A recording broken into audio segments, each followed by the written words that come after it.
জানিয়ে দেব এই মুহূর্তে হাতে পাওয়া সর্বশেষ গুরুত্বপূর্ণ আপডেট বাংলা সংবাদ। শুরুতেই জানাবো ভারতীয় হাইকমিশনে স্মারকলিপি দিয়ে যা বললেন বিএনপি নেতারা। ভারতের ত্রিপুরা রাজ্যের আগরতলায় বাংলাদেশের সরকারি হাইকমিশনে হামলা, জাতীয় পতাকার অবমাননা এবং সাম্প্রদায়িক দাঙ্গা সৃষ্টির অপচেষ্টার প্রতিবাদে ভারতীয় হাইকমিশনে স্মারকলিপি দিয়েছে বিএনপির 3 অঙ্গ সংগঠন। এবারে জানাবো খাল দখল নিয়ে বিএনপির দুগ্রুপের সংঘর্ষ, আহত 5। নাটোরের নলডাঙ্গায় খালের দখল নেওয়াকে কেন্দ্র করে দুগ্রামের বিএনপি নেতা কর্মীদের মধ্যে সংঘর্ষের ঘটনা ঘটেছে। এতে অন্তত 5 জন আহত হয়েছেন। রোববার সকালে উপজেলার বাসিলা গ্রামে সংঘর্ষ হয়। জানাবো হাসিনার মতো বিমানের সংকেত অদৃশ্য করে পালিয়েছেন আসাদ। রাজধানী দামেস্ক দখলে নেওয়ায় বিদ্রোহীদের ঘোষণার মুখে সিরিয়া ছেড়ে পালিয়েছেন প্রেসিডেন্ট বাশার আল আসাদ। আসাদ সিরিয়া ছাড়ার পর সামরিক নিরাপত্তা বাহিনীর সদস্যরা দামেস্ক বিমানবন্দর এবং প্রেসিডেন্টের বাসভবন ত্যাগ করে সরে গেছে। এদিকে যুবলীগ নেতার বাড়িতে আগুন, 2 জনের মৃত্যু। মৌলভীবাজারের মোস্তফাপুর ইউনিয়নের এক যুবলীগ নেতার বাড়িতে অগ্নিকাণ্ডের ঘটনা ঘটেছে। এ ঘটনায় শ্বাসরোধে 2 জনের মৃত্যু হয়েছে। রোববার রাতে শহরতলির মোস্তফাপুর গ্রামে ঘটনা ঘটে। পরে ফায়ার সার্ভিসের সদস্যরা গিয়ে আগুন নিয়ন্ত্রণে আনেন। এ ঘটনায় এলাকার শোকের ছায়া নেমে এসেছে। এবারে থাকছে 31-এ তরুণীরা পানিটানি খায়, প্রকাশ্যে এসব না করবার আহ্বান। 31 নাইটে তরুণ প্রজন্ম বিভিন্ন জায়গায় পানিটানি খায়, এ ধরনের কাজ প্রকাশ্যে না করবার আহ্বান জানিয়েছেন স্বরাষ্ট্র উপদেষ্টা জাহাঙ্গীর আলম চৌধুরী। রোববার বড়দিন এবং 31 নাইট উদযাপন উপলক্ষে আইনশৃঙ্খলা সংক্রান্ত সভা শেষে সাংবাদিকদের এক প্রশ্নের জবাবে একথা বলেন তিনি। স্বরাষ্ট্র উপদেষ্টা বলেন, 31 নাইটে আমাদের তরুণ প্রজন্ম বিভিন্ন জায়গায় বিভিন্ন ধরনের পানিটানি খায়। এ ধরনের কাজ কনফাইন্ড, রাস্তাঘাটে যাতে কোনো ধরনের অসুবিধা না হয়। এবং সর্বশেষ জানাবো বিধ্বস্ত হয়েছে আসাদকে বহনকারী বিমান। 2 যুগ ধরে সিরিয়ার সিংহাসনে গেড়ে বসেছিলেন প্রেসিডেন্ট বাশার আল আসাদ, কিন্তু বিদ্রোহীদের অভ্যুত্থানের মুখে পতন ঘটে এই স্বৈরশাসকের। দীর্ঘ 24 বছর ক্ষমতায় থাকার পর রোববার ভোরেই দেশ ছেড়ে পালাতে বাধ্য হন প্রেসিডেন্ট বাশার আল আসাদ।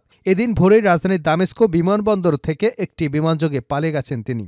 ইরানের বার্তা সংস্থা মেহের নিউজ এবং সংবাদ মাধ্যম টাইমস অফ ইসরায়েল জানিয়েছে, প্রেসিডেন্ট বাশার আল আসাদকে বহন করা বিমানটি দুর্ঘটনার কবলে পড়েছে। সিরিয়ার একাধিক সূত্রের বরাতে প্রতিবেদনে বলা হয়, উড্ডয়নের পর বিমানটি মাঝপথে রাডার থেকে অদৃশ্য হয়ে যায়। এ খবরের পর সিরিয়ার প্রেসিডেন্ট বাশার আল আসাদের ভাগ্য নিয়ে জল্পনা চলছে। দাবি করা হচ্ছে যে তিনি যে বিমানে ছিলেন তা হয়তো বিধ্বস্ত হয়ে বা ভূপাতিত হয়েছে। এতক্ষণ শিরোনাম শুনছিলেন, এবার বিস্তারিত। প্রিয় দর্শক, আপনি যদি এই চ্যানেলে নতুন হয়ে থাকেন, ভিডিওটি দেখতে দেখতে চ্যানেলটি সাবস্ক্রাইব করে আমাদের সঙ্গে থাকুন। আর এই ভিডিও সম্পর্কে আপনি আপনার মূল্যবান মতামতটি কমেন্ট বক্সে জানিয়ে দিন। আর হ্যাঁ প্রিয় দর্শক, জানিয়ে দিন ভিডিওটি কোথা থেকে দেখছেন। ভারতীয় হাইকমিশনে স্মারকলিপি দিয়ে যা বললেন বিএনপি নেতারা। ভারতের ত্রিপুরা রাজ্যের আগরতলায় বাংলাদেশের সহকারী হাইকমিশনে হামলা, জাতীয় পতাকার অবমাননা এবং সাম্প্রদায়িক দাঙ্গা সৃষ্টির অপচেষ্টার প্রতিবাদে ভারতীয় হাইকমিশনে স্মারকলিপি দিয়েছে বিএনপির 3 অঙ্গ সংগঠন। রোববার দুপুর 1টায় ভারতীয় হাইকমিশনের যুবদল, স্বেচ্ছাসেবক দল ও জাতীয়তাবাদী ছাত্র দলের 6 জন প্রতিনিধি ওই স্মারকলিপি জমা দিয়েছেন। স্মারকলিপি প্রদান শেষে সাংবাদিকদের সঙ্গে কথা বলেন বিএনপির 3 অঙ্গ ও সহযোগী সংগঠনের শীর্ষ নেতারা। এ সময় যুবদলের সভাপতি আব্দুল মোনায়েম মুন্না বলেন, আমরা ভারতীয় হাইকমিশনে স্মারকলিপি দিয়েছি, আমরা কোনো প্রকার অশান্তিতে বিশ্বাসী না। তিনি বলেন, বাংলাদেশের মুসলমানরা শান্তিপ্রিয়, তারা অত্যন্ত ধৈর্যশীল, আমাদের কোনো প্রভু নেই, আমাদের বন্ধু আছে, আমরা আগ্রাসীতে বিশ্বাসী নই। যুবদলের সাধারণ সম্পাদক নুরুল ইসলাম নয়ন বলেন, বাংলাদেশের বিরুদ্ধে যে কোনো ষড়যন্ত্র আমরা ঐক্যবদ্ধভাবে রুখে দেব। এ সময় ছাত্রদলের সাধারণ সম্পাদক নাসির উদ্দিন নাসির বলেন, ভারতের পশ্চিমবঙ্গের মুখ্যমন্ত্রীর শান্তিরক্ষা মিশন বিষয়ে জ্ঞান না থাকলেও বাংলাদেশের বিরুদ্ধে বক্তব্য দিয়েছেন, যা বাংলাদেশের স্বাধীনতা, সার্বভৌমত্বের জন্য হুমকি এবং বরখেলাপ বলে আমি মনে করি। বাংলাদেশের জনগণের কথা, যুবদলের, ছাত্রদল, স্বেচ্ছাসেবক দলের কথা, আমাদের শান্তিপূর্ণ অবস্থানের কথা আমরা জানিয়ে দিয়েছি। বাংলাদেশের মানুষের প্রতিবাদ নিয়ে আমরা এই পদযাত্রা এবং স্মারকলিপি প্রদান করে এসেছি। এর আগে বেলা 11:30টায় নয়াপল্টনে বিএনপির কেন্দ্রীয় কার্যালয়ের সামনে থেকে ভারতীয় দূতাবাস অভিমুখে পদযাত্রা শুরু করে বিএনপির 3 অঙ্গ ও সহযোগী সংগঠন। খাল দখল নিয়ে বিএনপির দুপক্ষের সংঘর্ষ, আহত 5।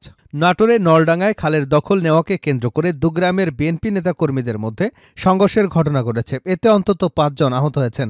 রোববার সকালে উপজেলার বাসিলা গ্রামে সংঘর্ষ হয়। পুলিশ ও স্থানীয় সূত্রে জানা যায়, হালদিবিলের মধ্য দিয়ে প্রবাহিত জিয়াখালের কিছু অংশ বালিশা গ্রামে এবং কিছু অংশ হালদি গ্রামের অন্তর্গত। বিলের পানি শুকিয়ে গেলে খালে মাছ ধরা শুরু হয়। মাছ ধরার জন্য খালে নিয়ন্ত্রণ নিয়ে উভয় গ্রামের বিএনপি নেতাকর্মীদের মধ্যে প্রতিযোগিতা চলে। আরও জানা যায়, খাল নিয়ন্ত্রণের চেষ্টা থেকেই সকাল 10টার দিকে হালদি গ্রামের বিএনপি নেতা মোহাম্মদ ফলেনের নেতৃত্বে কিছু লোক লাঠিসোঁটা নিয়ে বাসিলা গ্রামে খাল দখল করতে আসেন। এ সময় বাসিলা গ্রামের বিএনপি নেতা কর্মীরা তাদের প্রতিহত করতে গেলে উভয় পক্ষের সংঘর্ষ শুরু হয়। এতে ৫ জন আহত হন এবং ৩টি বসতবাড়িতে ভাঙচুরের ঘটনা ঘটে। নাটোর সদর হাসপাতালে চিকিৎসাধীন বাসিলা গ্রামের এন্তাজ আলী সংঘর্ষের জন্য হালদি গ্রামে মোহাম্মদ ফলেনের ছেলে মোহাম্মদ সেলিম এবং তার সমর্থকদের দায়ী করেন। তবে মোহাম্মদ সেলিম এ ঘটনার জন্য বাসিলা গ্রামের লোকজনদেরকেই দায়ী করেছেন।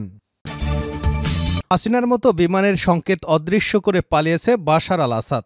রাজধানী দামেস্ক দখলে নেওয়ায় বিদ্রোহীদের ঘোষণার মুখে সিরিয়া ছেড়ে পালিয়েছেন প্রেসিডেন্ট বাশার আল আসাদ। আসাদ সিরিয়া ছাড়ার পর সামরিক নিরাপত্তা বাহিনীর সদস্যরা দামেস্ক বিমানবন্দর, প্রেসিডেন্টের বাসভবন ত্যাগ করে সরে যায়। গত ৫ই আগস্ট বাংলাদেশের ক্ষমতাচ্যুত সাবেক প্রধানমন্ত্রী শেখ হাসিনা যেভাবে বিমানের সংকেত গোপন করে ভারতে পালিয়ে যান, বাশার আল আসাদও সংকেত অদৃশ্য করে দেশ ছেড়েছেন। বিদ্রোহীরা দামেস্ক বিমানবন্দরের নিয়ন্ত্রণ নেবার কিছুক্ষণ আগে ওপেন সোর্স ফ্লাইট ট্র্যাকাররা সিরিয়ার আকাশসীমায় একটি বিমান উড্ডয়ন রেকর্ড করে। এতে দেখা যায় হলিউশন ৭৬ বিমানটির ফ্লাইট নম্বর সিরিয়ান এয়ার ৯২১৮। দামেস্ক বিমানবন্দর থেকে উড়ে যাওয়া শেষ ফ্লাইট ছিল এটি। ওই ব্যক্তিগত উড়োজাহাজটি উড্ডয়নের পর বিমানবন্দর থেকে সরকারি সেনারা সরে যান। ধারণা করা হচ্ছে দামেস্ক থেকে ছেড়ে যাওয়ায় শেষ ফ্লাইটের অবস্থান করেছিলেন আসাদ। তবে তার গন্তব্য সম্পর্কে এখনও নিশ্চিত হওয়া যায়নি। সোর্স ফ্লাইট ট্র্যাকারদের দাবি এটি পূর্ব দিকে উড়েছিল, এরপরে এটি উত্তরে ঘুরছিল। কয়েক মিনিট পর এটি হোমস শহর প্রদক্ষিণ করবার সঙ্গে সঙ্গে এর সংকেত অদৃশ্য হয়ে যায়। গত ৫ই আগস্ট তীব্র প্রাণহানি এবং গণভ্যুত্থানের মুখে দেশ ছেড়ে ভারতে পালিয়ে যায় শেখ হাসিনা। ছাত্র জনতার প্রতিরোধ দেখে গণভবন থেকে কড়া নিরাপত্তা প্রহরায় বিমান বাহিনীর উড়োজাহাজে দেশ ছেড়ে পালান হাসিনা। হাসিনার পলায়নের পরপরই গণভবন দখলে নেয় লাখো বিক্ষুব্ধ ছাত্র জনতা। হাসিনার ফ্লাইটপথ এবং অবস্থান অন্যদের না জানাতে ট্রান্সপন্ডার বন্ধ করে দেওয়া হয়েছিল ওই সময়। একটি উড়োজাহাজের অবস্থান, নাম, উচ্চতা, গতি এবং স্বয়ংক্রিয় জিওলোকেটার সিস্টেম জানতে থাকে ট্রান্সপন্ডার। হাসিনাকে বহনকারী উড়োজাহাজটি ভারতীয় আকাশসীমার কাছাকাছি প্রবেশের আগ পর্যন্ত এই ট্রান্সপন্ডার চালু করা হয়নি। হাসিনা নিরাপদ প্রস্থান নিশ্চিতের পর গণভবন ছেড়েছিলেন নিরাপত্তা বাহিনীর সদস্যরা। ঠিক একইভাবে আসাদ উড়োজাহাজে চেপে বসার পর বিমানবন্দর ছেড়ে যায় সরকারি বাহিনী। ৫ই আগস্ট কারফিউ চলাকালীন আন্দোলনরত ছাত্র জনতার ওপর গুলি করতে অস্বীকৃতি জানিয়েছিল সেনাবাহিনী। ঠিক একইভাবে সিরিয়ার জেনারেলরা আসাদের সাথে কথা না বলেই হোমস থেকে সেনা প্রত্যাহারের নির্দেশনা দেন। আরব দেশ এবং পশ্চিমা শক্তির সঙ্গে কথা বলে তারা এই সিদ্ধান্ত নেয়। সিরিয়ার সংবাদ সংস্থা সাউথ আল আসিমার সূত্র বলছে, আরব দেশগুলো গত ২ দিন আসাদকে পদত্যাগের আহ্বান জানালে উপস্থিত সব উদ্যোগ প্রত্যাখ্যাত হয়। আসাদ একটি দীর্ঘ ক্রান্তিকালীন পর্যায়ে জোর দিয়ে বলেছিলেন, আন্তর্জাতিক তত্ত্বাবধানে একটি সাংবিধানিকভাবে নির্বাচন করা হবে। সামাজিক মাধ্যম এক্সে এক ব্যবহারকারী এমন খবরের প্রশ্ন তুলে বলেছেন, ৫০ বছরের বেশি সময় ধরে জালিয়াতি করে নির্বাচন করবার পর অবশেষে তিনি বৈধ নির্বাচন করতে চান। গুনি ইয়াজার নামে আরেক ব্যবহারকারী লিখেছেন, আসাদের একগুমি ব্যক্তিত্ব দুঃখ ছাড়া আর কোনো কিছুই বয়ে আনেনি। এটি কোনো নেতৃত্ব নয়, তার অহংকার বন্য পশুর মতো হয়ে গেছে। তাকে বুঝতে হবে তার পতন ঘটতে যাচ্ছে। ২০১১ সালে আরব বসন্তের জের ধরে সিরিয়ার বিক্ষোভ শুরু হয়। ক্রমে তার রূপ নেয় গৃহযুদ্ধে। রাশিয়ার আর ইরানের সমর্থনপুষ্ট বাশার আল আসাদ নিজের ক্ষমতা অনেকটা সংহত করে রেখেছে। রাশিয়ার ইরানের সমর্থনপুষ্ট বাশার আল আসাদ নিজের ক্ষমতা অনেকটা সংহত করে রাখতে পেরেছিলেন। কিন্তু ১৩ বছর ধরে চলা গৃহযুদ্ধের চূড়ান্ত আক্রমণ হতে থাকে গত সপ্তাহ থেকে। নতুন লড়াইয়ে একের পর এক বড় বড় শহরের নিয়ন্ত্রণ হারায় সরকারি বাহিনী। রোববার বিদ্রোহী দলগুলো টেলিগ্রাম বার্তায় জানায়, বাদ শাসনের অধীনে ৫০ বছরের নিপীড়নের পরে এবং ১৩ বছরের অপরাধ, অত্যাচার এবং বাস্তুচ্যুত হবার পর আমরা আজ এই অন্ধকার সময়ের অবসান এবং সিরিয়ার জন্য নতুন একটি যুগের সূচনা করতে পেরেছি। ১৯৭০ সালের অভ্যুত্থান ঘটিয়ে সামরিক বাহিনী জেনারেল হাফিজ আল আসাদ সিরিয়া দখল করে নেন। তিনি ছিলেন আরব সোশ্যালিস্ট বাথ পার্টির নেতা। হাফিজ শক্ত হাতে ৩ দশকেরও বেশি সময় সিরিয়া শাসন করেন। তিনি সিরিয়াকে ক্রমেই মুক্তবাজার অর্থনীতির দিকে নিতে থাকেন। হাফিজ নিজের গোত্র আলাওয়াতিদের হাতে দেশে নিয়ন্ত্রণ এনে দেন। গোটা দেশে নিজেদের ধ্যান ধারণা, তার ব্যক্তিগত ক্যারিশমা প্রচার করবার পাশাপাশি নিজের ক্ষমতাও অনেক বাড়িয়ে নেন। ২০০০ সালে তার মৃত্যু হয়। এরপর ও বছরই মাত্র ৩৪ বছর বয়সে ক্ষমতা গ্রহণ করেন তার কনিষ্ঠ ছেলে বাশার আল আসাদ। বাশার প্রায় ২ যুগ ধরে স্বৈরাচারী কায়দায় ক্ষমতা কুক্ষিগত করে রাখেন। টানা ১৩ বছর ধরে চলা গৃহযুদ্ধে সিরিয়ায় ৫ লাখেরও বেশি মানুষ নিহত এবং বহু মানুষ বাস্তুচ্যুত হয়েছেন। ৫ই আগস্ট আওয়ামী সরকারের পতনের পর জাতির পিতা বঙ্গবন্ধু শেখ মুজিবুর রহমানের ভাস্কর্য ভেঙে ফেলে আন্দোলনরত ছাত্র জনতা। ঠিক একইভাবেই বাশার আল আসাদের প্রয়াত পিতা এবং দেশটির সাবেক প্রেসিডেন্ট হাফিজ আল আসাদের একটি মূর্তি ভেঙে ফেলেছে বিক্ষোভকারী জনতা। দামেস্ক শহরের কেন্দ্র থেকে প্রায় ১০ কিলোমিটার দূরে জার্মান এলাকার একটি বড় মোড়ে ঘটনা ঘটে। সামাজিক যোগাযোগ মাধ্যমেও হাফিজ আল আসাদের মূর্তি ভেঙে ফেলার ছবিও ভিডিও ভাইরাল হয়েছে।